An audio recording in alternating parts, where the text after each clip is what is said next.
Hello everybody, and welcome back to the Kingdom Hearts 2 playthrough! Now, logic would dictate now is perfect time to go to Olympus Coliseum, but not quite. It's all cloudy and kind of fuzzy. Probably just a glitch. I don't know. Now, if you head on over to just past Twilight Town, you can see what this so-called glitch is. I mean, you can see the clouds beginning to form just here. And there's this big swirling mass up in the distance here that we can't reach just yet. But as you can see, there is a world waiting for us. But as I was saying, it's time for us to go back to Port Royal instead of going to Olympus Coliseum, just because it has the lower battle level, actually, which is great. Go for that. That should be your cue as to how to go through these things.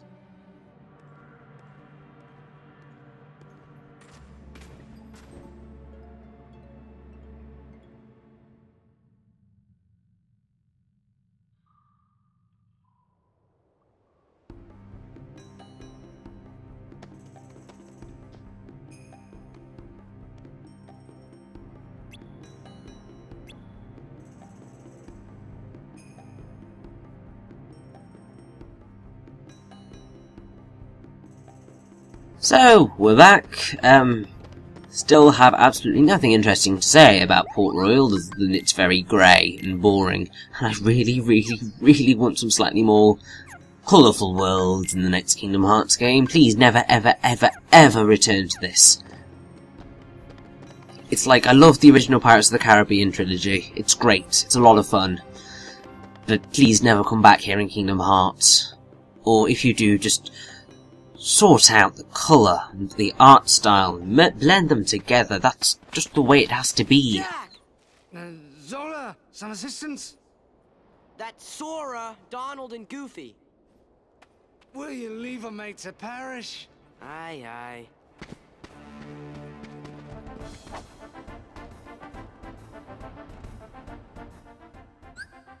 And so already we are in a fight against undead pirates again. As you can probably tell, stuff's kind of happening. And we're gonna have to go on a massive goose chase for bloody things. Also, for some reason, Jack has everything unequipped. I have absolutely no idea why this is the case, and it's rather frustrating that it is the case. But, oh well. Just something we've got to sort out.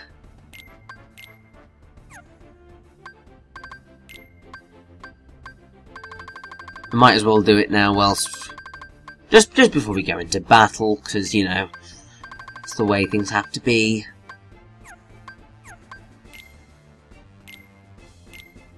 Also because, you know, He's a Pirate is just an awesome song, and the longer we listen to it, the more kind of heroic we will feel. At least the more piracy we will feel. Whether you count that as being heroic or not is another thing entirely. Also, I used up a lot of my potions and stuff on Zaldan, so yeah, I'm screwed. And I will most definitely be purchasing a lot of high potions and so on and so forth at the nearest possible convenience.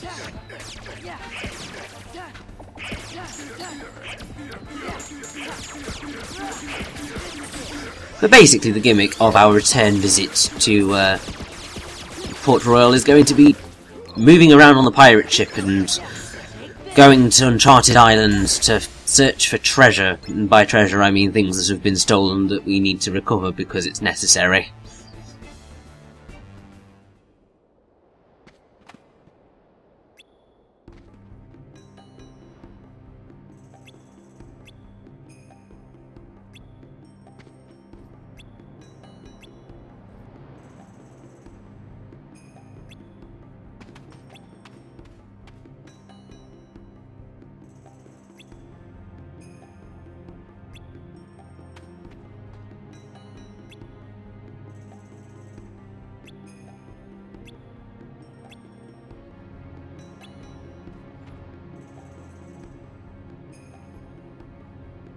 So now we have a slight inversion of what happened before, so instead of Elizabeth getting taken away, Will's in trouble now. And to be perfectly honest, that kind of... I think it's either Dead Man's Chest or At World's End that it ends up being Will's the one who's kidnapped and Elizabeth goes to save him. I think it's At World's End. I have to say, like, the entire trilogy is great, and then they just kind of ruined it with the fourth one. It was getting a bit tired towards the end anyway, but then sort of the fourth one on Stranger Tides came out, and it was just like, just stop now, please. Because I think that's something that tends to happen a lot with franchises. Like, sometimes, even though, I mean, there's the whole business side of things, and it's just like, you want things to do well and to keep continuing so that you can get more and more and more money from it. There's just the slight issue with the fact of, sometimes you just need to let things rest, and not extend on them further than they already are. Because otherwise you just kind of flood the market with things, and you just get fed up with the series. So I mean, like, see Call of Duty, Assassin's Creed, and so on and so forth. Like, they're prime examples of games that you've just had so many, I mean, yearly editions, and FIFA, well, FIFA's a slightly different kettle of fish, but like COD and Assassin's Creed, there's so many versions that have come out, that people are just like, what's the point? I don't care. You're not changing enough to make this worth my while. And it's the same with films. I mean, like, people are already sick of Transformers, and that's on its fourth film, likely to continue into more. And, yeah, it's just... sometimes you just got to know when to stop with things. Because then people will look back on it much more fondly than if you ran it into the ground. That's why sort of like the end of Breaking Bad was a great idea, because I think it hadn't outstayed its welcome at that point, and so people, when they look back at the series, will always look on it really fondly because it had the decency to end before people got fed up with it. And that's just the case with everything, that I think, really. It's always better for franchises and series and so on and so forth to end on a high than to just wither out.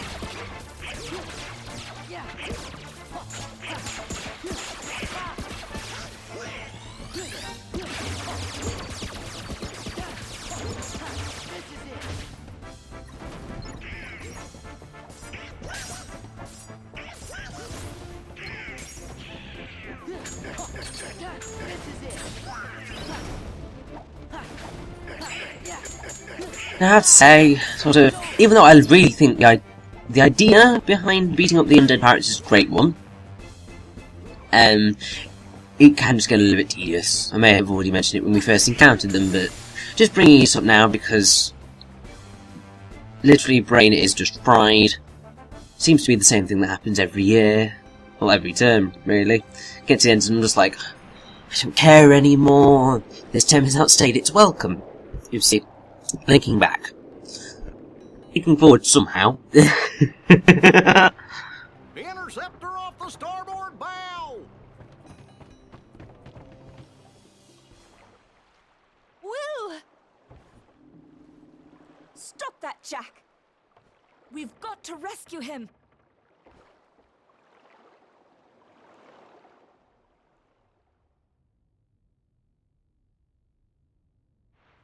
Will! Wake up!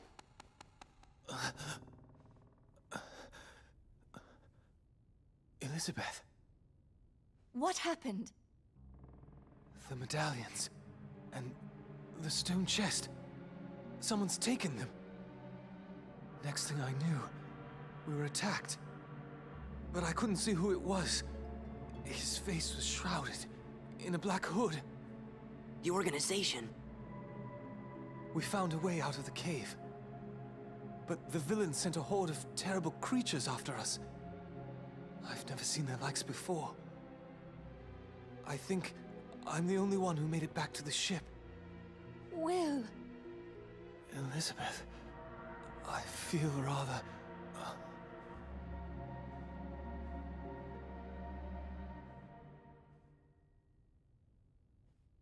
Our turn, guys. You'd best go prepared. We've no idea what's out there. Pardon me, lads and lass, but your captain will have no monsters today. Thank you. We're turning for home. Just like that? Just like that.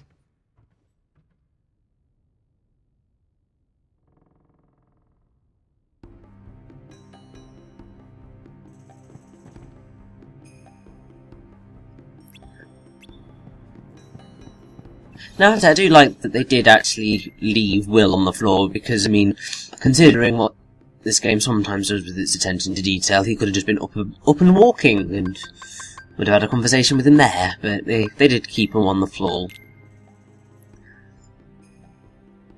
But either way, Jack says we're heading for home. I don't think that's quite going to be the case, unfortunately. Because I see something that's looking like a boss fight coming up. A reasonably fun boss fight there, so it's all good.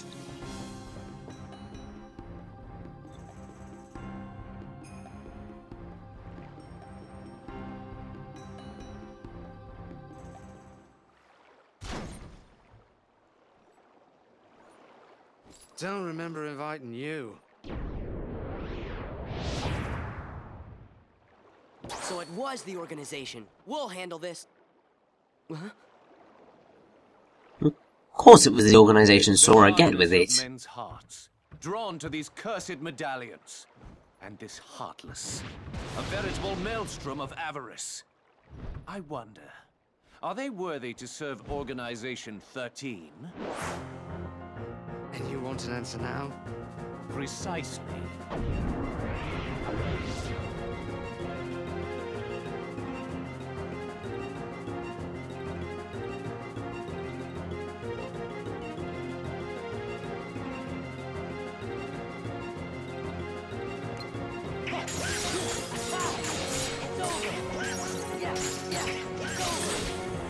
And so we have to take on this guy. I think he's called something like the Executioner or the Grim Reaper or something along those lines. And right now he's not that difficult. Basically just kind of wail on him and he'll go down eventually. But he is quite fun. Also, Jack's limit's reasonably alright. It's not the best thing in the world, but oh well. Also, I love that they used avarice in this game, which is just like, just wanted to use those long words, didn't you? But avarice is basically greed. They're sort of synonyms, kind of. I believe in Chaucer's Pardoner's Tale and the Canterbury Tales, avarice gets used quite a lot. I can't quite remember a quote at the minute, but I distinctly remember avarice being dealt with, because that's what the whole thing's about. It's all about greed.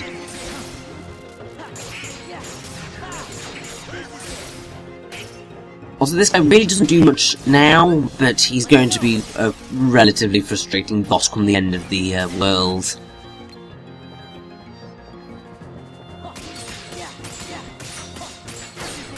Although I'm determined to finish something in Master Form. Have that wonderful yellow-orange sheen enshrouding us as we go into a cutscene. And we did it! Yay!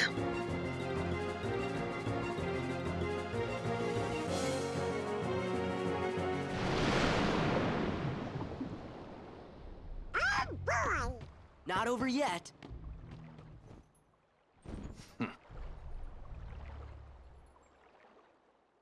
Throw him overboard. Aye aye. Holly! Excuse me? Barley? It's a bit of a pirate's code. Anyone who invokes parley must not be harmed till negotiations are complete. This is no time for rules. True.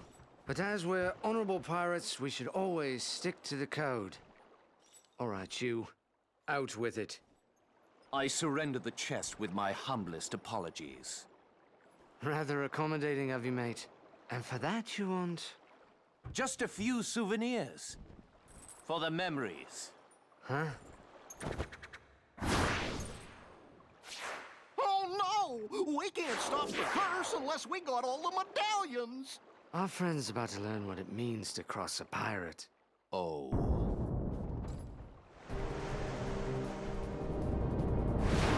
Sora, Donald, Goofy, he's yours.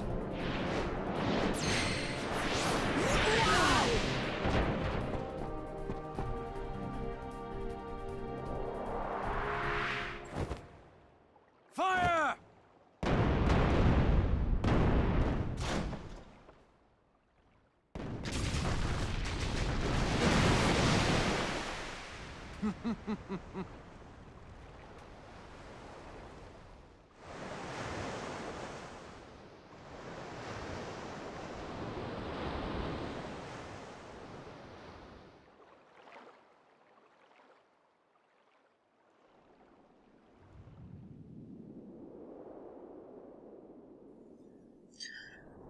Just not having a good day, are you, Jack? Oh dear. So yes, Luxord, who's that bloody nobody there, Only that fortunate. has caused us to be part of a shipwreck, damn him. How come you're all skeleton-y? Perhaps I got a touch of something from that monster what attacked us. Yet, why is the skin resting right on you three? 'Cause we're not greedy. What are you looking at? That still doesn't solve the mystery. Gorge, maybe the reason we're all okay is because we're not from this world. There must be different laws. Yeah. We're always just passing through. Wonder when we'll see home again. Sora. Just kidding you. Lucky we didn't get cursed, huh? Quit yammering, mates. We've got to find ourselves a ship that'll float.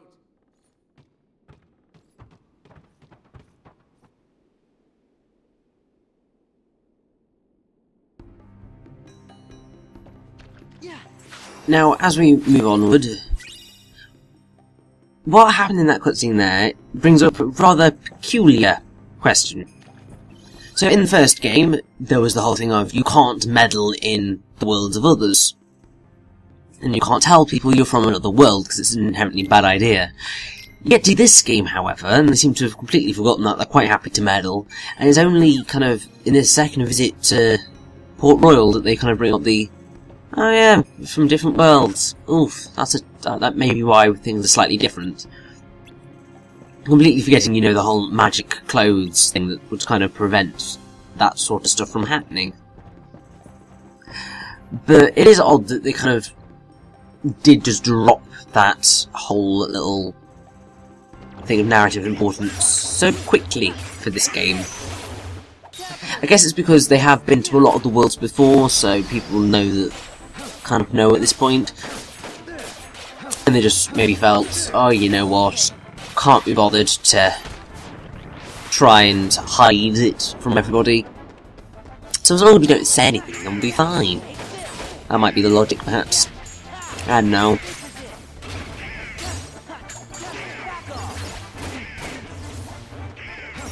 Now, this kind of first half of Port Royal is fine, and it's reasonably enjoyable. What's coming, however, can be one of the most frustrating experiences possible in pretty much all of the worlds. Because we've got to, basically recollect the medallion pieces that have been stolen. And when we do so, there is a time limit whenever we come across the hideous enemies that have got said medallions. And it's very, very, very easy to fail. And it just becomes a massive pain in the backside. Also, this area is somewhat confusing, because sort of like there's lots of going in and out of things, and yeah, I just got so confused. I'm trying to figure out what all the chests were. It's really odd.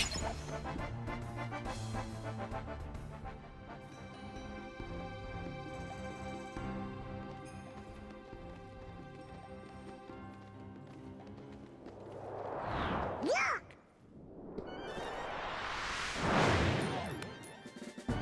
medallion. Get it?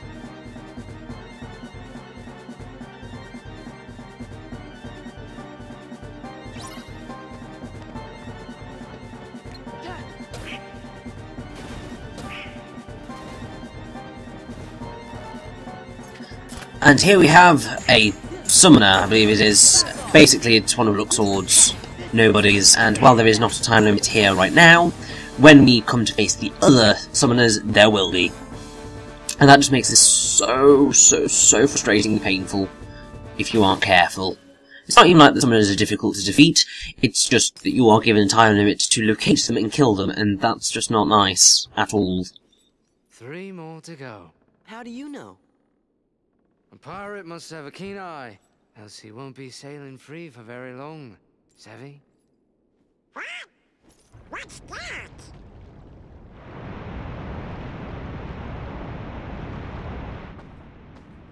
Ahoy, mateys!